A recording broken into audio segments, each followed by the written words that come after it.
Seja muito bem-vindo ao meu canal. Está sendo um dos primeiros vídeos aí que a gente está começando. Teve vídeo nosso aí que já bateu aí mais de 50 views. E então você chegou agora, já comenta aqui, já compartilha, já curte, já manda para alguém, já se inscreve no canal. A gente vai ter aí praticamente um vídeo todos os dias. E você me pergunta, Bruno, sobre o que vai ser esses vídeos? Vamos falar sobre espiritualidade, vamos falar sobre empreendedorismo, vamos falar sobre desenvolvimento pessoal, vamos falar sobre tudo que nos leva a crescer como indivíduo. E Deus colocou esse desejo no meu coração e quero eu estar aqui entregando, transbordando na vida de vocês. Eu ouvi uma frase assim que não existe alguém que saiba tanto que não possa aprender e alguém que saiba tão pouco que não possa ensinar. Então, seja bem-vindo. Vamos tomar um café comigo e nesse vídeo hoje eu vou falar sobre 3 princípios bíblicos que vão nos ajudar a prosperar segundo o que Deus tem para as nossas vidas, segundo o plano de Deus, o projeto de Deus para as nossas vidas. E o primeiro ponto que eu quero começar falando aqui sobre prosperidade à luz da Bíblia é que a prosperidade verdadeira, ela não começa no bolso. Às vezes você já ouviu falar sobre teologia da prosperidade. Toda vez que a gente chegava na igreja, às vezes alguém falava de dinheiro, alguém falava de dízimos, falava de oferta, ou falava de prosperidade, tinha esse negócio de falar que o irmão é da teologia da prosperidade, o irmão é da teologia da prosperidade. E isso nos deu a entender que, tipo assim, que dinheiro e Bíblia não compactuavam, não andavam junto. E, consequentemente, nos fez crescer de uma maneira de que ter dinheiro é errado, ter dinheiro é pecado. Quando a palavra de Deus fala assim que contudo, todavia, o amor ao dinheiro é a raiz de todo mal. Ele não fala que o dinheiro é a raiz de todo mal. Ele fala que o quê? Ele fala que o amor ao dinheiro é a raiz de todo mal. Logo, quando eu amo o dinheiro em vez de amar a Deus, aí sim eu estou alimentando a raiz que é mal. E tem uma frase muito interessante, inclusive ela é até do Thiago Brunet, que ele fala assim que o dinheiro no bolso é um excelente senhor, mas no coração ele é um péssimo Deus, é um péssimo servo. E eu quis trazer aqui porque eu gosto de prosperidade, eu gosto de dinheiro, gostar diferente de amar, da utilidade que o dinheiro tem. E o dinheiro ele é importante, inclusive, para a gente poder trazer segurança para as nossas famílias, realizar os nossos sonhos, poder ajudar o próximo e, consequentemente, cumprir propósito. E o primeiro ponto antes do primeiro ponto, em Deuteronômio 8:18, a palavra de Deus diz assim, ó: lembre-se do Senhor, o seu Deus, pois Ele que lhes dá a capacidade de produzir riquezas. Ou seja, no próprio livro de Deuteronômio, a palavra de Deus diz que Deus nos dá a capacidade de produzir riqueza. Ou seja, inclusive a capacidade, os ambientes, para a gente poder produzir riqueza, as estratégias, ela vem de Deus quando entendemos o que é riqueza à luz da Bíblia, à luz da palavra de Deus. E o próprio Deus nos dá a capacidade para poder produzir essas riquezas, né? E eu quero profetizar primeiramente que a sua vida e a minha vida, que em 2006 ela seja diferente do que foi em 2025. E não é porque o ano muda, mas é porque a gente estamos aqui buscando uma nova posição espiritual. Você está aqui ouvindo essa palavra, não sei o dia de 2026, mas eu mesmo estou gravando ela hoje, no dia 31. Vocês podem ver aqui, ó. Hoje é dia, agora são as 16 horas e 29 minutos do dia 31 de dezembro de 2025. Eu já estou colocando essa palavra aqui para a gente, a tela aqui já agora em 2026. Enfim, e vamos falar desses 3 princípios. Quando vividos, a gente entra na frequência vibracional aí, entra numa onda de conexão espiritual que ela vai integrar o espiritual automaticamente o emocional e, consequentemente, teremos resultados financeiros e que trarão prosperidade. O primeiro ponto é que a prosperidade ela começa com prioridade espiritual. Como assim? Se a gente for pegar aqui, ó, A palavra de Deus em Mateus 6 diz assim, ó: buscai primeiro o reino de Deus e a sua justiça, e todas essas coisas vos serão acrescentadas. Ou seja, Deus só abençoa aquilo que ocupa o lugar dele, no caso, o propósito dele. Porque uma riqueza sem propósito, ela é simplesmente dinheiro. Se eu for pegar um exemplo, o dinheiro pode comprar cama, pode comprar uma cama muito boa, mas ela não pode te dar o sono. A prosperidade, independente da cama que a pessoa durma, ela vai dar a certeza e a confiança de que Deus está no controle, que Deus está vigiando, que Deus está cuidando. Então a prosperidade ela vem muito antes do que o dinheiro para comprar uma cama boa. Não adianta nada às vezes você ter uma Porsche Cayenne de 1 milha e está frustrado com a família. Às vezes muitos pais não estão vivendo com seus filhos, perderam famílias e está andando aí numa Porsche de R$ 1 milhão. Não tem prosperidade, tem riqueza. Por quê? Porque, consequentemente, buscou primeiramente riquezas. Bruno, quer dizer então que eu preciso ser pobre com a família? Não. Eu quero que você tenha aí uma Cadillac de 2 milhões com a sua família dentro e seja feliz. Consequentemente, se você tiver um espinho em certo lugar, carregando a sogra, uma Santa Fé, sei lá, ou todo mundo andando num busão, que você busque primeiro o reino de Deus e, consequentemente, com o tempo e com a capacidade de produzir riqueza, você prospere, mas juntamente com as coisas que é importante para o reino de Deus, a justiça de Deus, que é, primeiramente, a nossa família. Se a gente for pegar um exemplo aqui, Deus não abençoa naquilo que ocupa o lugar dele, mas ele acrescenta tudo àqueles que o colocam em primeiro lugar. É isso que a palavra de Deus está querendo dizer. Quem o coloca em primeiro lugar, Deus acrescenta. Deus ele está trazendo o princípio aqui de que buscar primeiramente o reino de Deus, que essas coisas que vocês correm atrás, essas coisas que vocês vivem preocupados, essas coisas que vocês tanto almejam, essas coisas que vocês tanto desejam, se me colocar em primeiro lugar, elas serão acrescentadas. É isso que a palavra de Deus quer dizer. E se a gente for pegar um exemplo que Abraão, ele não prosperou porque ele era estratégico. Abraão, ele prosperou porque confiava antes de entender. Sai da tua terra, sai da tua parentela e vai para a terra que eu te mostrarei.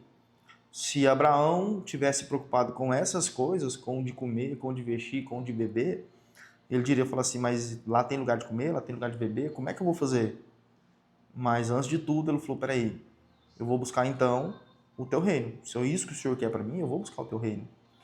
E ele foi, simplesmente foi, não pediu garantias, só falou, Deus, qual que é a direção? E, Bruno, e como é que a gente aplica isso na prática? Como é que você tem começado os seus dias? Você tem começado os seus dias preocupado? Você tem começado os seus dias buscando as coisas ou você tem começado primeiramente buscando o reino de Deus, buscando a justiça de Deus, buscando a direção de Deus? E porque Deus, ele entra na agenda só quando sobra espaço. Eu vou falar com Deus quando tiver um tempo, eu vou orar quando tiver um tempo. Nossa, foi corredor, esqueci de orar. Foi corredor, esqueci de ler a Bíblia. Como é que tem sido Deus na sua vida? Primeiro, você tem buscado as coisas, essas coisas, e essas coisas que te dão prazer, essas coisas que fazem mais sentido para você, e depois busca a Deus, ou primeiramente você tem buscado essas coisas, ou primeiramente o reino de Deus, e confiado a Ele que essas coisas vos serão acrescentadas? Você decide primeiro com a lógica ou com a oração? Eu tenho colocado muita oração nos meus dias. Por muito tempo eu coloquei essas coisas em primeiro lugar. E ao invés de muitas coisas serem acrescentadas, elas foram pelo contrário, elas foram diminuídas. Por quê? Porque Deus queria que eu entendesse que primeiramente é Ele, primeiramente são as coisas deles. Inclusive, isso que eu estou fazendo aqui é uma obediência. Uma obediência a Deus, de estar trazendo um conteúdo, de estar transbordando e buscando as coisas segundo o propósito dele. Ponto 2. Prosperidade exige fidelidade e ordem. Provérbios 3, 9 e versículo 10 diz assim, ó. Honra o Senhor com os teus bens e com as primícias de toda a tua renda, e se encherão fartamente os teus celeiros. Deus não prospera a desorganização. Deus não prospera a desorganização espiritual. A prosperidade bíblica, ela passa pela fidelidade e não pelo valor. Jesus observa a intenção e não a quantia. Até inclusive quando a palavra de Deus fala assim que honrai teu Deus no pouco, sobre o muito, e eu te colocarei. E não é ser mesquinho, não é ser avarento, não é ser escasso, mas, peraí, eu mesmo, tipo, já cheguei a alguns dígitos de faturamento e não olhar e não ligar muito para a questão da organização. E hoje eu já analiso e falo, olha, peraí, tem que canalizar, tem que ter um propósito. Se a gente não tiver uma organização, desde das pequenas coisas, até mesmo às vezes com os nossos horários, a gente não se posiciona para poder receber as coisas de Deus. Porque, na verdade, Deus ele nos testa e nos sonda o tempo inteiro sobre a nossa capacidade. Quando a gente olha no ponto 1 aqui, que no início aqui, quando a palavra de Deus fala assim, lembre-se que o Senhor, o teu Deus, pois Ele é quem lhes dá a capacidade de produzir riqueza. Como Deus nos dá a capacidade? Nos dando a oportunidade de testarmos o que Ele tem para nós. E se a gente for olhar aqui, ó, vamos usar o exemplo da viúva. Marcos 12, 43, a palavra de Deus fala assim, ó, esta viúva pobre deu mais do que todos. Por quê? Não é sobre o valor, é sobre a intenção. Agora, quando a gente escuta alguém falar assim, quando eu ganhar na Mega Sena eu vou ajudar. Não vai. Não vai, porque quem tem a intenção de ajudar, ele ajuda com o que pode. Às vezes um pão, dependendo da forma que veio, vale mais do que milhões, dependendo da forma que vier. Vamos pegar o próprio exemplo de Caim e Abel. Era a intenção do coração de Abel, era o quê? Quando ele falava, vou dar o melhor para Deus, vou dar as primícias. Existe uma regra de que 90 vale mais do que 100. No reino é assim, quando eu tiro 10 e entendo que aqueles 10 não é para Deus me dar mais. Não, aqueles 10 é porque, Deus, eu confio tanto que o Senhor proveu, tanto que as coisas que vêm do Senhor é sobrenatural, é extraordinária, que eu confio que 90 vale mais que 10. Deus não precisa de dinheiro. Deus não precisa do meu e do seu dinheiro. Não, do ouro e da prata. Isso aqui está muito mais ligado ao posicionamento e à intenção do nosso coração. E às vezes, é igual 10 reais vale mais do que muita gente que às vezes dá 1.000, 2, 3 murmurando. Ah, vou dar uma oferta, ou vou dar um negócio aqui só para o devorador invadir minha casa. Não, melhor não dar. Ou às vezes quando, vou dar usando exemplo, a gente fala assim, não vou dar o dinheiro não sei o que o pastor vai fazer. Cara, não dá. Não dá. Se você for dar preocupado com o que vai acontecer, não dá. Ofertou, deu, dá de coração, o que vai fazer? Problema de quem recebeu para lá. Se a gente falar que José prosperou no Egito antes de governar, porque foi fiel como escravo e como prisioneiro. Independente de qual é a sua posição. Na empresa você trabalha, como dono, como servente, como limpador, como faxineiro. O que vai determinar se você vai para o próximo nível dentro da empresa, ou às vezes até se tornar um empresário, é como você honra os pequenos começos. Ou seja, valorize sempre os pequenos começos.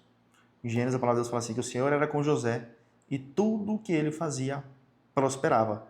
Ele não mudou caráter quando mudou a estação. Toma muito cuidado. Isso é muito importante. Quando a gente não aprende no pouco, no início, a importância que é ter Deus na nossa vida, que é somente através dele, que é somente pela graça dele, que é somente pela misericórdia dele, e o principal de tudo, que é para a honra dele, há um risco muito grande de prosperarmos e a soberba vir e achar que é sobre nós. E nunca é sobre nós. Sempre é sobre Ele. Por isso, Deus nos ensina nos pequenos detalhes que é sobre Ele, inicialmente. Continuando aqui. Ponto 3. Prosperidade é fruto de obediência contínua.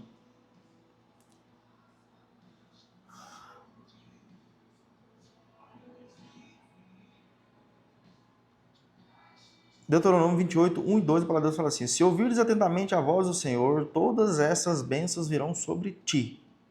A prosperidade bíblica não é um evento, é um caminho. Quem obedece constrói um ambiente onde as bênçãos permanecem. A prosperidade bíblica é um evento, não é um evento, é um caminho. O que a palavra de Deus quer dizer com isso?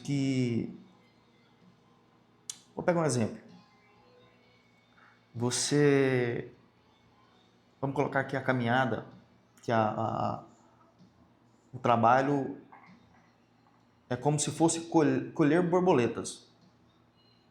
E às vezes nos vemos, muitos chamam de corrida do rato. Eu vou apontar como uma procura por borboletas. Bruno, como assim? Eu procuro por borboletas. É como se você saísse todo dia de casa buscando encontrar borboletas para trazer para casa. E às vezes você traz... tem dia que você traz uma, tem dia que você traz duas, tem dia que você não traz nenhuma. Isso acaba que cada borboleta que você encontra seria um evento. E quando eu decido criar um jardim, regar um jardim, cuidar daquele jardim, manter aquele jardim, o que vai acontecer? Eu vou atrair N borboletas, várias espécies, de vários tipos.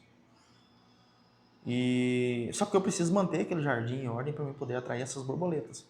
E antes que eu teria que sair em busca de uma borboleta, 2 borboletas por dia, às vezes dias nem uma borboleta, o jardim todo dia tem 10 novas borboletas.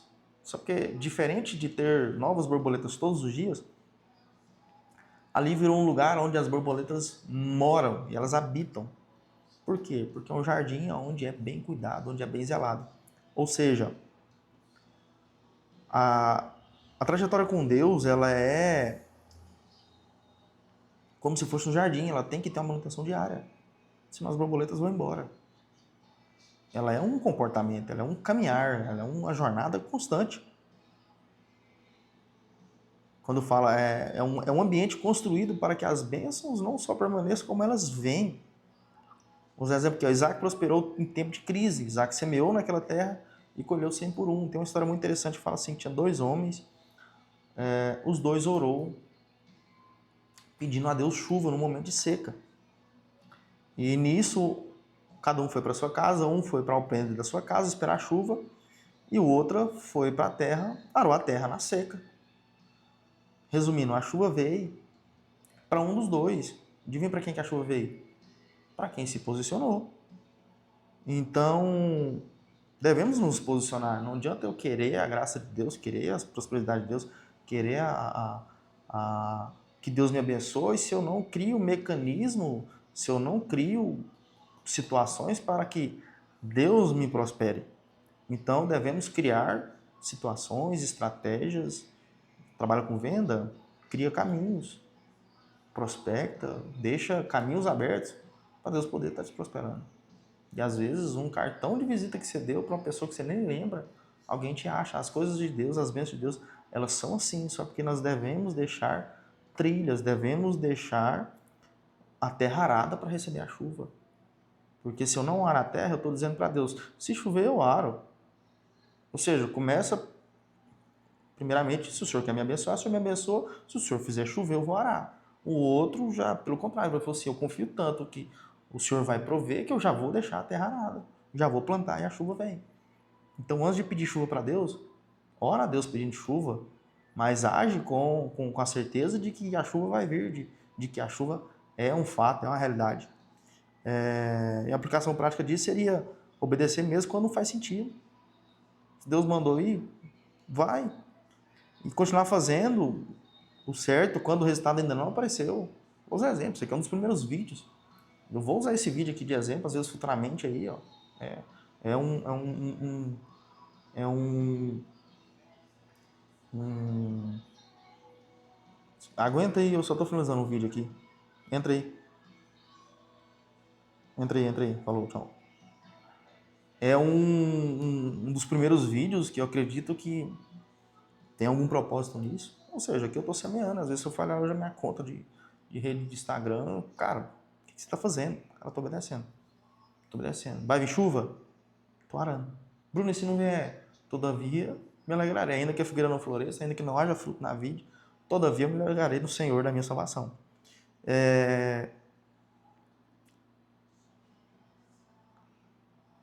O que devemos fazer? Manter os princípios independente da pressão. E para concluir, prosperidade segundo Deus é só ter mais. Não é tipo, a prosperidade segundo a vontade de Deus não é só ter mais, é ser mais alinhado.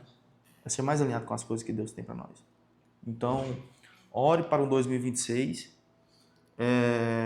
para Deus entrar de maneira diferente aí na sua vida. E é o que eu tenho para vocês aí, é a palavra que Deus colocou aqui no meu coração. Não esquece, comenta aqui embaixo o que você achou aí dessa palavra. Curte, ativa o sininho, se inscreve no canal e compartilha para quem precisa ouvir essa mensagem ainda nesse ano de 2026. Feliz ano novo para você.